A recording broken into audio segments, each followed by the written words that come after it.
why is it important for dentists to vote? Because I'm going to say the dentists are like the regular population. Is it?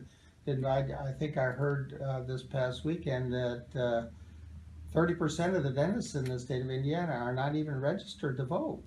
So, Well, I think that number one, it's our duty. Okay, and I get very discouraged when I look at the voter turnout now.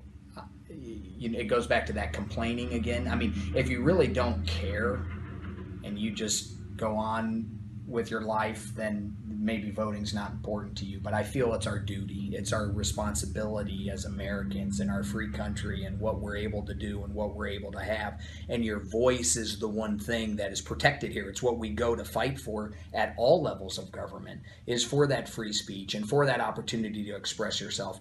If you don't vote, to me, you're just throwing away one of the most important parts of what our democratic society is all about. So it's important to vote in general. Number two, I think it's important for dentists to vote. So there'd be nothing worse, because we do check this. I mean, we check voting records. We check when have you voted, what primary do you vote in, are you Republican? The legislators. Oh gosh, check. yeah. Oh, okay. Are you in your district? I mean, there's a lot of things that we do. So I mean, you don't want to sit there and be talking about an issue and then have it turn out you haven't voted in the last 6 primaries or whatever, or you're not a registered voter or whatever it happens to be. But that could be just anything, not just the dental community. But since we're talking about the dental community, you got to vote.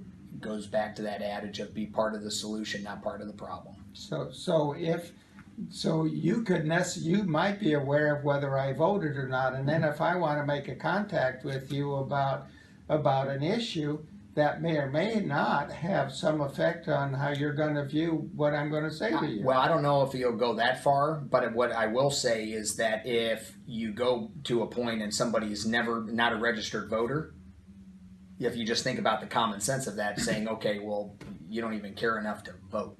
So for the 30% of people that aren't registered, they need to go out and vote. And my point about going out and doing the research is when we get a constituent email, first thing we do is check and find out what district are they in.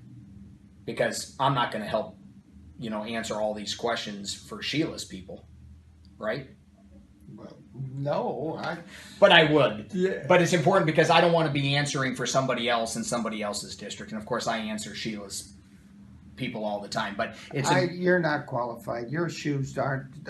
I know I scuffed. I mean, they're not high heels enough.